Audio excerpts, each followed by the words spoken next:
Hello friends, creative Shailaja ಚಾನಲ್ಗೆ ನಿಮ್ಮೆಲ್ಲರಿಗೂ ಸ್ವಾಗತ. ಇವತ್ತು ನಾನು ನಿಮಗೆ ತೆಂಗಿನಕಾಯಿ ಡೆಕೋರೇಷನ್ ಮಾಡೋದು ಹೇಗೆ ಅಂತ ಹೇಳಿಬಿಟ್ಟು ತೋರಿಸ್ಕೊಡ್ತಾ ಇದ್ದೀನಿ. ತುಂಬಾ ಸುಲಭವಾಗಿ ಈ ಒಂದು ತೆಂಗಿನಕಾಯಿ ಡೆಕೋರೇಷನ್ನ ಮಾಡ್ಬೋದು ಫ್ರೆಂಡ್ಸ್.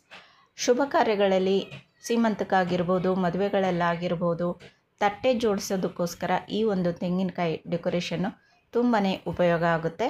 ಹಾಗಾಗಿ ಇದನ್ನು ಮಾಡೋದು ಹೇಗೆ ಅಂತ ತೋರಿಸ್ಕೊಡ್ತಾ ಇದ್ದೀನಿ. ತುಂಬಾ ಸುಲಭವಾಗಿದೆ, ನೋಡೋಣ ಬನ್ನಿ. ಇಲ್ಲಿ ನಾನು ತೆಂಗಿನಕಾಯಿ ಡೆಕೋರೇಷನ್ ಮಾಡೋದಕ್ಕೋಸ್ಕರ ರೆಡ್ ಕಲರ್ ವೆಲ್ವೆಟ್ ಬಟ್ಟೆಯನ್ನು ತೊಗೊಂಡಿದ್ದೀನಿ. ನೀವು ಬಟ್ಟೆ ಬೇಕಾದರೂ ತೊಗೋಬೋದು, ನೆಟ್ ಬೇಕಾದರೂ ತೊಗೋಬೋದು. ಆಮೇಲೆ ಇಲ್ಲಿ ನಾನು ಒಂದು ಬ್ಲೌಸ್ ಪೀಸಲ್ಲಿ ಈ ಥರ ಒಂದು ಡಿಸೈನ್ಗಳು ಬಂದಿರೋದು ಬ್ಲೌಸ್ ಪೀಸ್ ಇತ್ತು. ಅದು ಯೂಸ್ ಮಾಡ್ತಾ ಇರಲಿಲ್ಲ. ಹಾಗಾಗಿ ನಾನು ಆ ಒಂದು ಬ್ಲೌಸ್ ಪೀಸಲ್ಲಿ ಇರೋಂಥ ಈ ಡಿಸೈನ್ನ ರೌಂಡಾಗಿ ಈ ಥರ ಕಟ್ ಮಾಡ್ಕೊಳ್ತಾ ಇದ್ದೀನಿ. ನೋಡಿ, ತುಂಬಾ ಯೂಸ್ ಆಗ್ತಾಯಿದೆ ಇವಾಗ ನನಗಿದು. ತುಂಬಾ ಚೆನ್ನಾಗಿದೆ ಇದು ಎಂಬ್ರಾಯ್ಡಿಂಗು. ಗೋಲ್ಡನ್ ಕಲರಲ್ಲಿ ಇರೋದ್ರಿಂದ ಯೂಸ್ ಆಗುತ್ತೆ ಅಂತ ಹೇಳಿಬಿಟ್ಟು ಇದನ್ನೇ ನಾನು ತೊಗೊಂಡೆ. ಎಲ್ಲನೂ ಕೂಡ ಈ ಥರ ನೀಟಾಗಿ ಕಟ್ ಮಾಡ್ಕೊಂಡಿದ್ದೀನಿ. ನೋಡಿ ಎಷ್ಟು ಚೆನ್ನಾಗಿದೆ ಅಂತ. ಯಾವುದೇ ಡಿಸೈನ್ ಇದ್ರೂ ಕೂಡ ಅದನ್ನು ಕಟ್ ಮಾಡಿ ತೊಗೋಬೋದು. ಹಾಗೆಯೇ ಇವಾಗ ತೆಂಗಿನಕಾಯಿಗೆಲ್ಲನೂ ಕೂಡ ಈ ಥರ ಅರ್ಶಿನ ಹಚ್ತಾ ಇದ್ದೀನಿ. ಅರ್ಶಿನ ಹಚ್ಚಿದಾಗಿದ್ದ ನಂತರ ವೆಲ್ವೆಟ್ ಬಟ್ಟೆನ ರೌಂಡಾಗಿ ಕಟ್ ಮಾಡಿಕೊಂಡು ಅದು ಮಧ್ಯದಲ್ಲಿ ಇಟ್ಬಿಟ್ಟು ಮೇಲ್ಗಡೆಗೆ ಒಂದು ಟೈಟಾಗಿ ದಾರನ ಕಟ್ಕೋಬೇಕು. ಇದಕ್ಕೆ ನೋಡಿ, ಈ ಥರ ದಾರ ಕಟ್ಬಿಟ್ಟು ಮೇಲ್ಗಡೆ ಎಕ್ಸ್ಟ್ರಾ ಬಂದಿರೋದನ್ನೆಲ್ಲನೂ ಕೂಡ ಸಮನಾಗಿ ಕಟ್ ಮಾಡಿಬಿಡಬೇಕು. ಎಲ್ಲ ಸಮನಾಗಿ ಕಟ್ ಮಾಡಿದಾಗ ನೋಡಿ ಈ ಥರ ಕಾಣುತ್ತೆ. 5 ತೆಂಗಿನಕಾಯಿನೂ ಕೂಡ ಈ ಥರ ರೆಡಿ ಮಾಡಿಕೊಂಡೆ ಇವಾಗ ನಾನು. ಈಗ ಮೇಲ್ಗಡೆಗೆ ಜುಟ್ಟಿನ ಭಾಗ ಏನಿರುತ್ತಲ್ಲ ಆ ಒಂದು ಭಾಗದಲ್ಲಿ ನಾವು ಗ್ಲೂಗನ್ನನ್ನು ಹಚ್ಚಿಬಿಟ್ಟು ಅಲ್ಲಿ ಸ್ವಲ್ಪ ಲೇಸನ್ನು ಅಂಟಿಸ್ಬಿಟ್ಟು ಮೊದಲಿಗೆ ಒಂದು ಗಂಟನ್ನು ಹಾಕ್ಕೊಂಡು ಬಿಡಬೇಕು. ಇದಕ್ಕೆ ಗಂಟು ಹಾಕ್ಕೊಂಡಾಗ ಏನಾಗುತ್ತೆ ಅಂತಂದರೆ ಅದು ಟೈಟಾಗಿ ಕೂತ್ಕೊಳ್ಳುತ್ತೆ, ಹಾಗೆ ಬಿಚ್ಕೊಳ್ಳೋದಿಲ್ಲ. ಗಂಟು ಹಾಕಿಬಿಟ್ಟು ಆಮೇಲೆ ಸೂಜಿ ದಾರನ ತೊಗೊಂಡ್ಬಿಟ್ಟು ಕೆಳಗಡೆ ಒಂದು ಲೈನ್ ಇರುತ್ತಲ್ಲ, ಈ ಒಂದು ಕೆಳಗಡೆ ಒಂದು ಲೈನ್ ಮಾತ್ರ ನಾವು ಹೊಲ್ಕೊಂಡು ಹೋಗಬೇಕು. ಈ ಥರ ಹೊಲ್ಕೊಂಡ್ವಿ ಅಂತಂತಂದರೆ ಆವಾಗ ಲೇಸು ಮೇಲೆ ಕೆಳಗೆ ಆಗೋದಿಲ್ಲ, ಕರೆಕ್ಟಾಗಿ ನೀಟಾಗಿ ಆ ಭಾಗದಲ್ಲಿ ಹಾಗೆ ಟೈಟಾಗಿ ಕೂತ್ಕೊಳ್ಳುತ್ತೆ. ಆಮೇಲೆ ಅದನ್ನು ಗಂಟು ಹಾಕ್ಬಿಟ್ಟು ದಾರನ ಕಟ್ ಮಾಡಿಬಿಡಬೇಕು. ಈ ಥರ ದಾರ ಕಟ್ ಮಾಡಿದ್ದಾದಮೇಲೆ ಮೇಲ್ಗಡೆ ಭಾಗ ಏನೋ ಇರುತ್ತಲ್ಲ ಅಲ್ಲೆಲ್ಲನೂ ಕೂಡ ನೀಟಾಗಿ ಈ ಥರ ಫೆವಿಕಾಲ್ನ ಹಚ್ಕೊಂಡು ಬಿಡಬೇಕು. ಫೆವಿಕಾಲ್ ಹಚ್ಚಿಬಿಟ್ಟು ಆಮೇಲೆ ನಾವು ಲೇಸನ್ನು ನಿಧಾನವಾಗಿ ಎಲ್ಲನೂ ಕೂಡ 1 by 1 ಲೈನ್ ಪ್ರಕಾರ ಈ ಥರ ಅಂಟಿಸ್ಕೊತ ಹೋಗಬೇಕು. ಮಧ್ಯದಲ್ಲಿ ಗ್ಯಾಪ್ ಬಿಡೋಕ್ಕೆ ಹೋಗಬಾರ್ದು.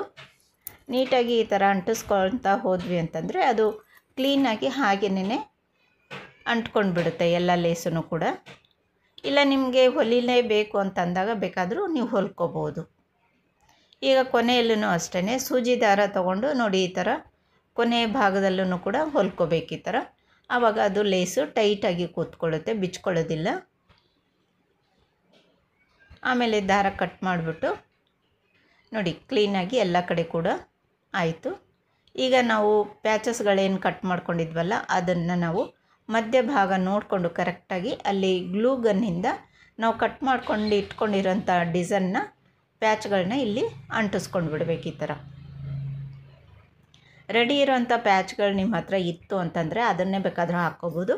ಇಲ್ಲ ಯಾವುದಾದ್ರೂ ಬ್ಲೌಸ್ ಪೀಸಲ್ಲಿ ಬಂದಿರೋದಿತ್ತು ಡಿಸೈನು ಅಂತಂದರೆ ಆ ಡಿಸೈನ್ ಬೇಕಾದರೂ ಹಾಕ್ಕೊಂಡ್ರೆ ಅದು ಕೂಡ ತುಂಬ ಚೆನ್ನಾಗಿ ಕಾಣುತ್ತೆ ಫ್ರೆಂಡ್ಸ್. ಇವಾಗ ಇಲ್ಲಿ ನೋಡಿ ಗ್ಲೂ ಗನ್ನಿಂದ ನಾನು ಒಂದು ಸೈಡು ಫ್ಲ್ಯಾಟಾಗಿರೋ ಅಂಥ ಗೋಲ್ಡನ್ ಬೀಡ್ಸ್ಗಳನ್ನ ಇಲ್ಲಿ ಅಂಟಿಸ್ತಾ ಇದ್ದೀನಿ. ಒಂದು ಸೈಡು ಫ್ಲ್ಯಾಟಾಗಿರೋಂಥ ಗೋಲ್ಡನ್ ಬೀಡ್ಸ್ ಇತ್ತು ಅಂತಂದರೆ ಅದು ನೀಟಾಗಿ ಅಂಟ್ಕೊಳ್ಳುತ್ತೆ. ಹಾಗಾಗಿ ಆ ಥರದ ಒಂದು ಬೀಡ್ಸ್ಗಳನ್ನ ಇಲ್ಲಿ ರೌಂಡಾಗಿ ಅಂಟಿಸ್ತಾ ಇದ್ದೀನಿ ನಾನು. ಆವಾಗ ನಾವು ಕಟ್ ಮಾಡ್ಕೊಂಡಿರೋಂಥ ದಾರ ಕಚ್ಚೆ ಏನಿರುತ್ತಲ್ಲ ಅದೇನು ಕಾಣೋದಿಲ್ಲ, ನೀಟಾಗಿ ಕವರ್ ಆಗುತ್ತೆ.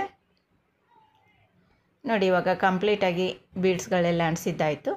ಈಗ ಲೇಸಿನ ಕೆಳಗಡೆಗೂ ಕೂಡ ಗ್ಲೂಗನ್ನು ಹಚ್ಚಿಬಿಟ್ಟು ಅಲ್ಲಿ ಈಗ ಓವಲ್ ಶೇಪಲ್ಲಿರುವಂಥ ವೈಟು ಮುತ್ತುಗಳನ್ನು ಅಂಟಿಸ್ತಾ ಇದ್ದೀನಿ. ನೋಡಿ ಮುತ್ತೆಲ್ಲ ಅಂಟಿಸಿದಾಗಿದ್ದ ನಂತರ ಈಗ ಫೈನಲ್ ಆಗಿ ಫಿನಿಶಿಂಗ್ ಆಯಿತು. ನೋಡಿ ಎಲ್ಲ ತೆಂಗಿನಕಾಯಿಗಳು ಕೂಡ ತಟ್ಟೆಗೆ ಜೋಡಿಸಿದಾಗ ಎಷ್ಟು ಚೆನ್ನಾಗಿ ಕಾಣಿಸ್ತಾ ಇದೆ. ನೋಡಿ ಎಷ್ಟು ಸುಂದರವಾಗಿ ಕಾಣಿಸ್ತಾ ಇದೆ. ನೀವು ಈ ಥರ ಬೇಕಾದರೂ ರೆಡಿ ಮಾಡ್ಕೋಬಹುದು. ಇಲ್ಲ ಅಂತಂದರೆ ಪೂಜೆಗಳಿಗೆಲ್ಲ ಆದರೆ ಅರಿಶಿನ ಕುಂಕುಮದಲ್ಲಿ ನೋಡಿ ಈ ಥರ ಬೇಕಾದರೂ ನೀವು ರೆಡಿ ಮಾಡ್ಕೋಬೋದು.